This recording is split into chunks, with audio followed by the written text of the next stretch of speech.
સહસંયોજક બંધ વિશે સમજૂતી મેળવીએ. તો સહસંયોજક બંધ વિશે જોઈએ આપણે.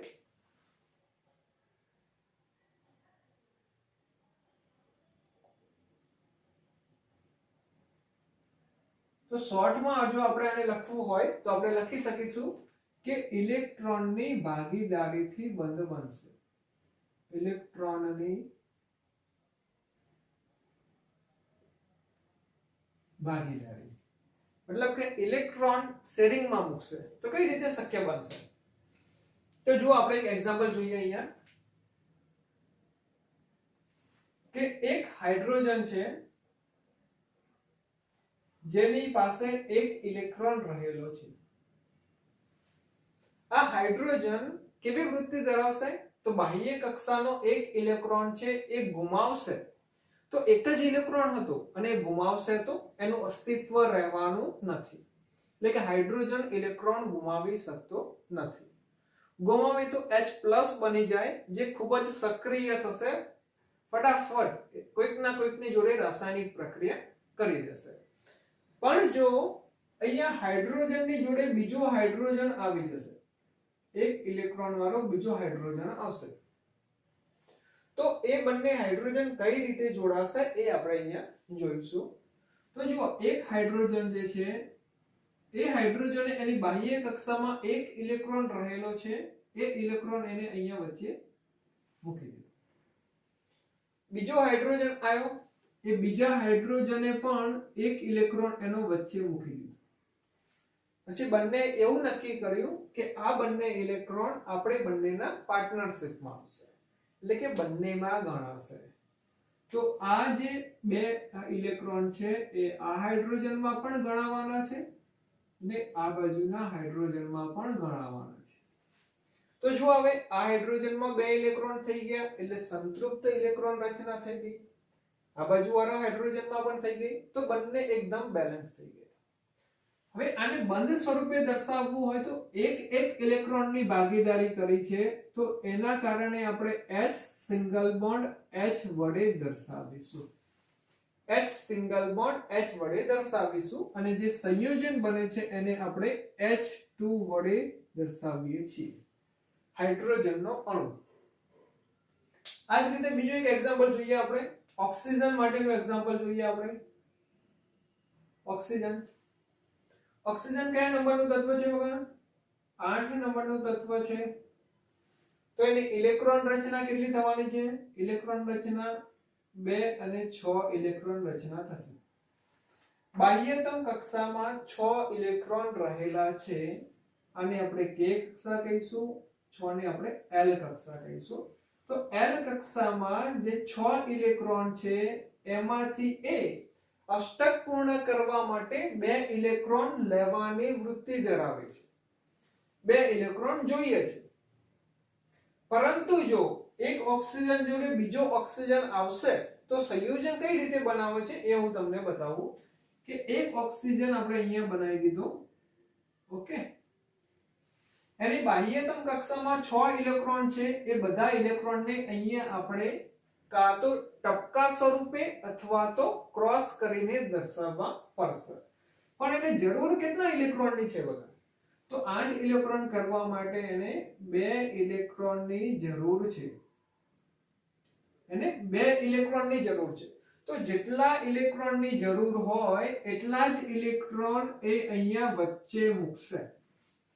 2 ઇલેક્ટ્રોનની જરૂર છે એટલે 2 વચ્ચે મૂકી દીધા.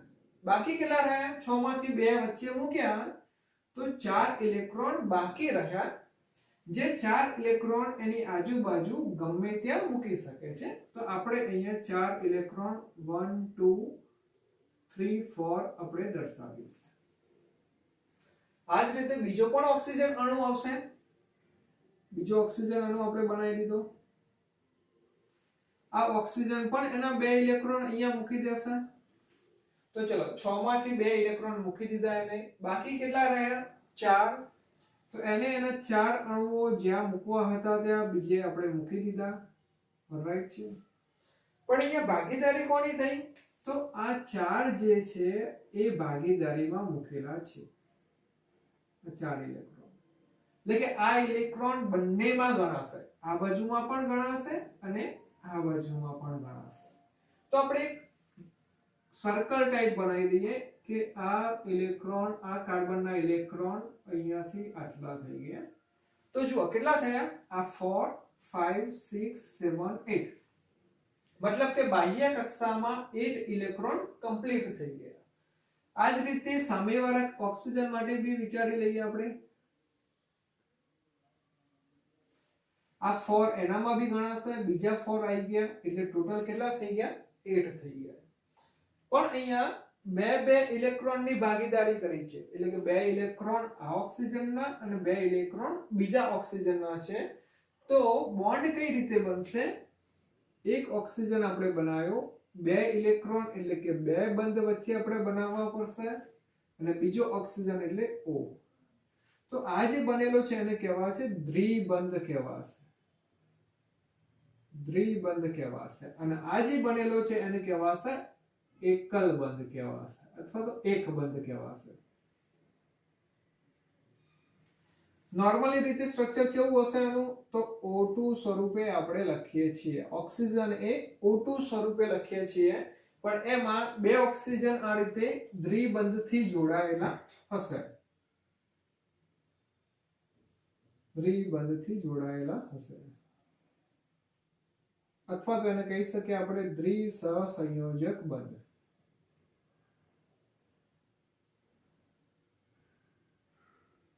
આમાં એકલ સહસંયોજક બંધ કહેવાશે. તો જો એક બંધ બનાવવામાં શું થવાનું છે કે એક ઇલેક્ટ્રોનની ભાગીદારી હશે તો એક બંધ બનશે, બે ઇલેક્ટ્રોનની ભાગીદારી હશે તો દ્વિબંધ બનશે. અને હવે ત્રિબંધનો એક્ઝામ્પલ જોઈએ આપણે.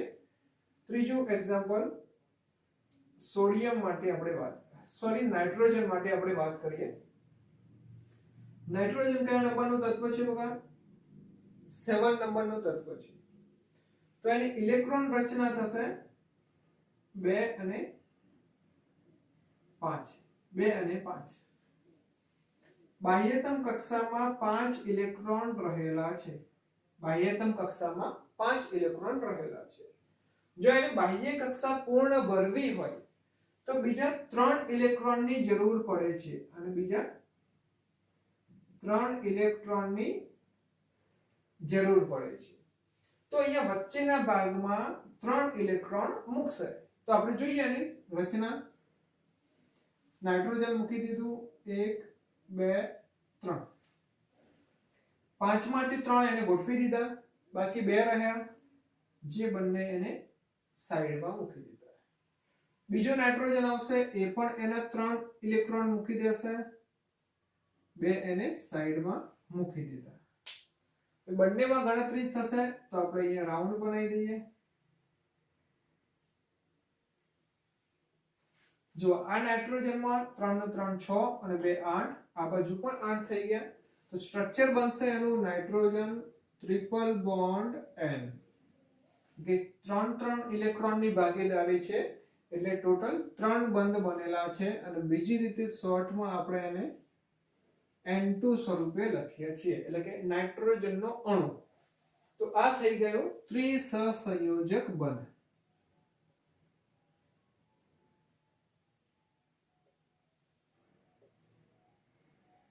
ત્રિસહસંયોજક બંધ થઈ ગયો. તો આ રીતે એક દ્વિ અને ત્રિ સહસંયોજક બંધ હાઇડ્રોજન, ઓક્સિજન અને નાઇટ્રોજન અણુમાં બનેલો હોય છે. આપણે સહસંયોજક બંધમાં થોડું આપણે ડિટેલમાં જઈશું કે ડિટેલમાં એટલે કે કાર્બન અને હાઇડ્રોજન કઈ રીતે સહસંયોજક બંધ બનાવે છે, તથા CO2 નો જે અણુ છે એટલે કે કાર્બન ડાયોક્સાઇડ, એની અંદર કઈ રીતે સહસંયોજક બંધ બનેલો છે એના વિશે આપણે જોઈશું. તો સૌપ્રથમ આપણે વાત કરીએ CO2 અણુ માટે સહસંયોજક બંધ. CO2 અણુ માટે જોઈએ તો પહેલી વસ્તુ કે દરેક અણુનું આપણે સ્વતંત્ર બિંદુ નિરૂપણ કરી દઈએ. જેમ કે કાર્બન છે, ઓક્સિજન છે, એ બંનેનું બિંદુ નિરૂપણ આપણે કરવું છે. તો કાર્બનની બાહ્ય કક્ષામાં 4 ઇલેક્ટ્રોન રહેલા છે, ઓક્સિજનની બહારની કક્ષામાં 6 ઇલેક્ટ્રોન રહેલા છે. તો ઓક્સિજનને કેટલા ઇલેક્ટ્રોનની જરૂર પડશે? બાહ્ય કક્ષા માં 8 ઇલેક્ટ્રોન કરવા માટે તો 6 ઇલેક્ટ્રોન છે તો અહીંયા એને 2 ઇલેક્ટ્રોનની જરૂર છે અને કાર્બનને વાત કરીએ તો 4 ઇલેક્ટ્રોનની જરૂર છે કાર્બનને 4 ઇલેક્ટ્રોનની જરૂર છે અને ઓક્સિજનને 2 ઇલેક્ટ્રોનની જરૂર છે તો વિચારી લો નોર્મલ કન્ડિશન હું કહું છું કે એક એ માણસ છે ઓકે એને 4 લાખ રૂપિયાની જરૂર છે એને 4 લાખ રૂપિયાની જરૂર છે એની જોડે બીજો કોઈ બી માણસ આવે છે જે કહે છે કે 2 લાખ રૂપિયા આપવા તૈયાર છે એની જોડે 2 લાખ છે તો એ શું કહેશે ખબર છે ભાઈ તું તો છે વાત બરોબર પણ તારા જેવો બીજો કોઈ માણસ શોધી લે તો બીજો પણ કોઈ બી આવી જશે અને બની જશે 2 લાખ મતલબ કે ટોટલ મળીને કેટલા થઈ જવાના છે 4 લાખ થઈ જશે આ જ કન્ડિશન અહીંયા થવાની છે બકા કે કાર્બનને કેટલા ઇલેક્ટ્રોનની જરૂર છે 4 ઇલેક્ટ્રોનની જરૂર છે સામે ઓક્સિજનને કેટલા ઇલેક્ટ્રોનની જરૂર છે 2 ઇલેક્ટ્રોનની જરૂર છે તો સામસામે સરખા ઇલેક્ટ્રોનની જરૂરિયાતવાળા તત્વો હોવા જોઈએ તો કાર્બન શું કહેશે ઓક્સિજનને કે તું તારા જેવો બીજો એક ઓક્સિજનનો અણુ શોધીને લેતો હોય તો આપણે અહીંયા બંને વચ્ચેનો બંધ ફોર્મેશન થઈ જશે તો એ એક્સપ્લેનેશન આપણે જોઈએ અહીંયા કે ભાઈ એક ઓક્સિજન છે એને 2 ઇલેક્ટ્રોનની જરૂર છે તો અહીંયા વચ્ચેના ભાગમાં ફક્ત 2 ઇલેક્ટ્રોન જ મૂકશે 6 માંથી 2 ઇલેક્ટ્રોન એને વચ્ચે મૂકી દીધા બાકી કેટલા રહ્યા 4 ઇલેક્ટ્રોન બાકી રહ્યા તો 4 ઇલેક્ટ્રોન ધારો કે એને અહીંયા પાછળની સાઈડમાં આ રીતે મૂકી દીધા તો આ ઓક્સિજનનું બિંદુ નિરૂપણ આપણે કરી દીધું ત્યારબાદ કાર્બન માટેની વાત કરીએ કાર્બનને 4 ઇલેક્ટ્રોનની જરૂર છે તો એને 4 ઇલેક્ટ્રોન વચ્ચે શેરિંગ માટે મૂકવા પડશે તો કાર્બનના જે 4 ઇલેક્ટ્રોન છે એ આપણે આ રીતે શેરિંગમાં મૂકી દીધા કાર્બને એના 4 મૂકેલા છે ઓક્સિજને એના 2 મૂકેલા છે ભાઈ જોડાશે તો કાર્બન શું કહેશે ઓક્સિજનને કે ભાઈ તારા જેવો એક બીજો અણુ શોધી લાય એટલે કે ઓક્સિજન એકલો નહીં પણ 2 ઓક્સિજન જોશે 2 ઓક્સિજન જોશે હવે આપણે ગોઠવણી કરીએ એની તો કાર્બન તત્વ આપણે અહીંયા દર્શાવી દીધું છે કાર્બન એને એના 2 ઇલેક્ટ્રોન અહીંયા મૂકી દીધા અને બીજા 2 ઇલેક્ટ્રોન અહીંયા આ બાજુ સાઈડમાં મૂકી દીધા હવે આપણે વાત કરીશું કાર્બનની સાથે ઓક્સિજન જોડાવાનો છે તો ઓક્સિજનને તો 2 જ ઇલેક્ટ્રોનની જરૂર છે તો 2 ઇલેક્ટ્રોન કાર્બને મૂક્યા છે તો સામે ઓક્સિજન એના 2 ઇલેક્ટ્રોન મૂકી દેશે ઓક્સિજન અહીંયા બની ગયો ઓક્સિજનની બહારની કક્ષામાં કેટલા ઇલેક્ટ્રોન છે બગા 6 ઇલેક્ટ્રોન છે તો 6 માંથી 2 ઇલેક્ટ્રોન તો અહીંયા આવી ગયા બાકી કેટલા રહ્યા 4 ઇલેક્ટ્રોન એ અહીંયા એને ગોઠવી દીધા સેમ આ જ રીતે બીજો ઓક્સિજનનો અણુ અહીંયા આવશે જેને 2 ઇલેક્ટ્રોન ભાગીદારીમાં મૂકી દીધા તથા બીજા 4 ઇલેક્ટ્રોન જે બાકીના છે એ સાઈડમાં મૂકી દીધા કાર્બનની વાત કરીએ બાહ્ય કક્ષામાં 4 ઇલેક્ટ્રોન છે તો 2 ઇલેક્ટ્રોન અહીંયા મૂક્યા 2 ઇલેક્ટ્રોન અહીંયા મૂક્યા કેમ કે કાર્બનને 4 ઇલેક્ટ્રોનની જરૂર છે અને 4 ઇલેક્ટ્રોનની જરૂર હોય તો એને ભાગીદારી માટે પણ 4 ઇલેક્ટ્રોન આપવા પડશે ચાહે એક જ અણુને બધા આપી દે અથવા તો અલગ અલગ અણુને આપશે અહીંયા 2 અણુઓને 2 આપી દીધા હવે આપણે ઇલેક્ટ્રોનની ગણતરી કરીએ તો જુઓ આ કાર્બન જે છે એની અંદર કેટલા ઇલેક્ટ્રોન થઈ ગયા ટોટલ 1 2 3 4 5 6 7 8 એટલે કાર્બનની બાહ્ય કક્ષામાં 8 ઇલેક્ટ્રોન આવી ગયા એટલે કે બાહ્ય કક્ષામાં અષ્ટક પૂર્ણ થઈ ગયું ત્યારબાદ આ ઓક્સિજન માટે વાત કરીએ તો ઓક્સિજનને પણ બાહ્ય કક્ષામાં અહીંયા અષ્ટક 1 2 3 4 5 6 7 8 ઇલેક્ટ્રોન કમ્પ્લીટ થઈ ગયા અને અહીંયા અગેન આપણે વાત કરીએ આ ઓક્સિજન માટે એને પણ એ રીતે 8 ઇલેક્ટ્રોન કમ્પ્લીટ થઈ ગયા તો આ CO2 નો અણુ છે એ આ રીતે બિંદુ નિરૂપણથી આપણે દર્શાવી શકીશું અને જો બંધ સ્વરૂપે આપણે દર્શાવવું હોય તો એક કાર્બનનો અણુ અહીંયા સેન્ટરમાં છે બે ઇલેક્ટ્રોનની ભાગીદારી કરેલી છે. તો જુઓ, એક કાર્બનનો એક ઓક્સિજનનો, બે ઇલેક્ટ્રોન ભેગા થશે તો એક બંધ બનાવશે. બીજો કાર્બનનો ઇલેક્ટ્રોન બીજો ઓક્સિજનનો ઇલેક્ટ્રોન ભેગો થશે તો બીજો બંધ બનાવશે અને અહીંયા ઓક્સિજનનો અણુ હશે. એ જ રીતે સામેની બાજુ પણ આ રીતે બંધ બનાવશે અને ઓક્સિજનનો અણુ હશે. તો આ એની ગોઠવણી થઈ ગઈ. અને નોર્મલી જો આપણે લખવા જઈએ એને તો આપણે લખીશું ત્યાં CO2 સ્વરૂપે આપણે લખીશું. તો આ રીતે કાર્બન ડાયોક્સાઇડ નો અણુ જે છે એ આપણે દર્શાવવો હોય તો સૌપ્રથમ દરેક તત્વોને એના બિંદુ નિરૂપણમાં દર્શાવીશું. ત્યારબાદ જેટલા બી ઇલેક્ટ્રોન જોઈતા હોય એ ઇલેક્ટ્રોન આપણે ભાગીદારીમાં દર્શાવીશું અને ભાગીદારીમાં દર્શાવ્યા પછી જે વચ્ચેવાળા ઇલેક્ટ્રોન છે એ બંનેમાં ગણતરી કરીને અષ્ટક પૂર્ણ કરીશું. હવે જે બિંદુ સ્વરૂપે ઇલેક્ટ્રોન દર્શાવેલા છે એની જગ્યાએ બંધ દર્શાવીશું અને ફાઇનલી CO2 નું સ્ટ્રક્ચર અહીંયા ફોર્મેશન થઈ જશે. તો આ હતું કાર્બન ડાયોક્સાઇડ નું સ્ટ્રક્ચર સહસંયોજક બંધની રીતે કઈ રીતે બને છે એ મેં તમને દર્શાવ્યું. એકવાર સ્ક્રીનશોટ લઈ લેજો બગા. હવે આપણે આગળ મિથેન માટેનું જોઈએ.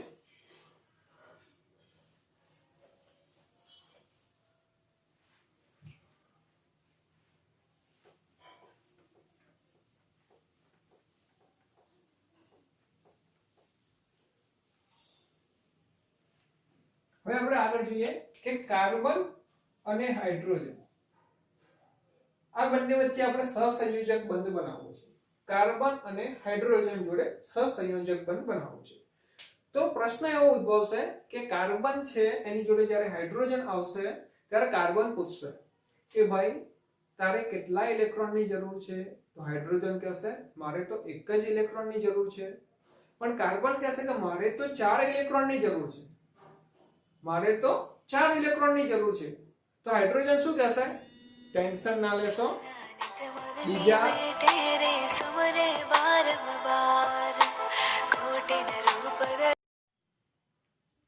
જો તો કાર્બન એવું કહેશે કે ભાઈ 4 હાઇડ્રોજન હોય તો મને કોઈ વાંધો નથી. હાઇડ્રોજન કહેશે તમે ટેન્શન ના લેશો, હું બીજા 4 હાઇડ્રોજન એટલે કે બીજા 3 હાઇડ્રોજનને લાવું છું તો તમારે ઇલેક્ટ્રોન જેટલા જોઈએ છે એટલા મળી જશે. તો મતલબ જો સ્ટ્રક્ચર પ્રમાણે જોઈએ, કાર્બન છે એ કાર્બન કહેશે કે મેં મારા 4 ઇલેક્ટ્રોન 4 બાજુ ગોઠવી દીધા છે, 4 બાજુ ગોઠવી દીધા. હાઇડ્રોજન સામે એવું કહેશે કે મેં મારો એક ઇલેક્ટ્રોન અહીંયા વચ્ચે મૂકી દીધો છે. હવે હાઇડ્રોજનને કેટલા ઇલેક્ટ્રોનની જરૂર છે? એક જ ઇલેક્ટ્રોનની જરૂર છે. તો હાઇડ્રોજન જે છે એ કાર્બનને એવું કહેશે કે આપણા બંનેના વચ્ચે એક જ ઇલેક્ટ્રોન હોવો જોઈએ. તો એનું સ્ટ્રક્ચર જોઈએ, ગોઠવણી આપણે બગા કે કાર્બન અહીંયા આપણે બનાવી દીધો, એક ઇલેક્ટ્રોન કાર્બને મૂક્યો, એક ઇલેક્ટ્રોન કાર્બને મૂક્યો, અહીંયા એક કાર્બન અને અહીંયા પણ કાર્બને મૂક્યો. સામે હવે વાત કરીએ હાઇડ્રોજન. તો હાઇડ્રોજનની જોડે તો એક જ ઇલેક્ટ્રોન હોય છે. તો હાઇડ્રોજને અહીંયા એનું સ્ટ્રક્ચર બનાવ્યું. અહીંયા એક ઇલેક્ટ્રોન મૂકી દીધો હાઇડ્રોજને, અહીંયા પણ એક ઇલેક્ટ્રોન મૂકી દીધો, અહીંયા પણ એક ઇલેક્ટ્રોન મૂકી દીધો. ઓકે, હવે આપણે ગણતરી કરીએ ઇલેક્ટ્રોનની. તો જુઓ, આ જે કાર્બન છે એની જોડે બધા સહસંયોજક બંધમાં એટલે કે ભાગીદારીમાં આવી ગયા. તો કુલ ઇલેક્ટ્રોન કેટલા થયા? 1 2 3 4 5 6 7 8. એટલે કે કાર્બનની જોડે બાહ્ય કક્ષામાં 8 ઇલેક્ટ્રોન પૂર્ણ થઈ ગયા. હવે હાઇડ્રોજનની જો આપણે વાત કરીશું તો હાઇડ્રોજનની જોડે પણ અહીંયા 2 ઇલેક્ટ્રોન થઈ ગયા. આ હાઇડ્રોજન જોડે પણ 2 ઇલેક્ટ્રોન, અહીંયા પણ 2 ઇલેક્ટ્રોન અને અહીંયા પણ 2 ઇલેક્ટ્રોન બની ગયા. તો આ રીતે આપણું સ્ટ્રક્ચર જે છે એ કાર્બનની આજુબાજુ 4 હાઇડ્રોજન જોડાયેલા છે. હવે જો એક હાઇડ્રોજન કદાચ વધારે પડતો આવશે તો પણ કાર્બન શું કહેશે? ના ભાઈ મારે કોઈ જરૂર નથી, કેમ કે એને 4 ઇલેક્ટ્રોનની જરૂર હતી અને 4 ઇલેક્ટ્રોન મળી ગયા. કદાચ એક ઇલેક્ટ્રોન જતો રહેશે તો એક જગ્યા ખાલી પડશે, તો એક ઇલેક્ટ્રોનની જરૂર એને પડવાની છે. રાઈટ છે. તો આના બંધ સ્વરૂપ આપણે જોઈએ કે વચ્ચે આપણે કાર્બન લખી દઈએ, 2 ઇલેક્ટ્રોન છે તો એક બંધ બનાવીશું હાઇડ્રોજન, 2 ઇલેક્ટ્રોન તો એક બંધ બનાવીશું, બીજો હાઇડ્રોજન, 2 ઇલેક્ટ્રોન છે તો અગેન એક બંધ બનશે, હાઇડ્રોજન, અગેન 2 ઇલેક્ટ્રોન તો અગેન એક બંધ બનશે. તો આ જે સ્ટ્રક્ચર બનેલું છે એને આપણે કહીશું C1H4, એને આપણે મિથેન કહીએ છીએ, એને આપણે મિથેન કહીએ છીએ. બોલો અહીંયા સુધી કોઈ પ્રોબ્લેમ કોઈને? એકવાર સ્ક્રીનશોટ લઈ લેજો બગા, સમજાઈ ગયું હશે તો. હવે આપણે આનાથી આગળનું એક સ્ટ્રક્ચર જોઈશું ઇથેન માટેનું. હવે આપણે જોઈએ ઇથેન માટેનું.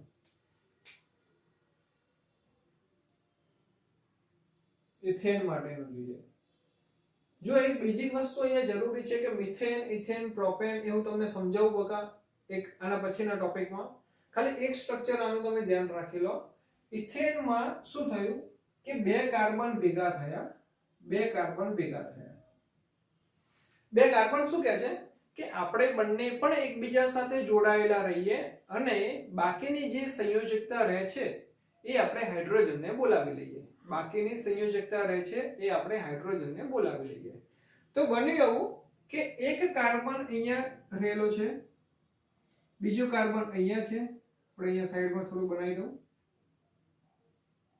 એક કાર્બન અહીંયા રહી ગયો. આ કાર્બને એનો એક ઇલેક્ટ્રોન વચ્ચે મૂક્યો તો બીજા કાર્બને પણ એને એક ઇલેક્ટ્રોન વચ્ચે મૂક્યો.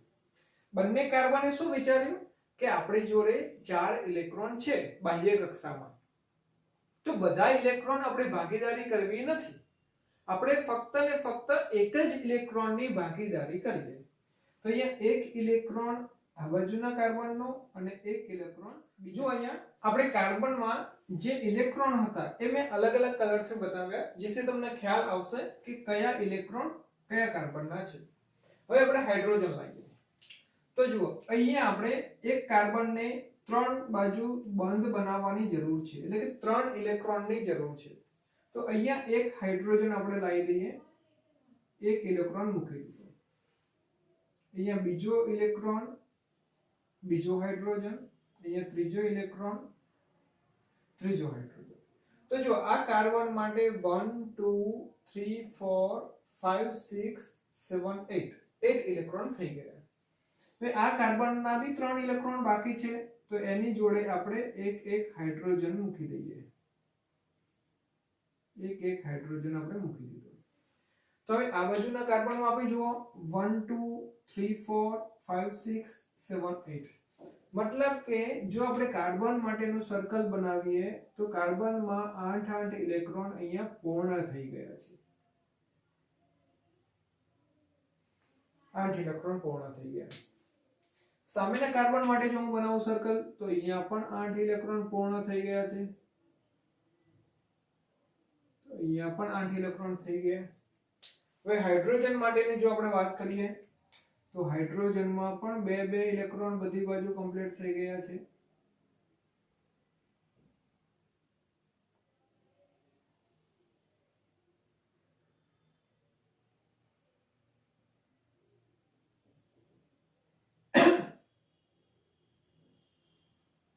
મતલબ કે 2 કાર્બન છે અને આજુબાજુ 3 હાઇડ્રોજન રહેલા છે.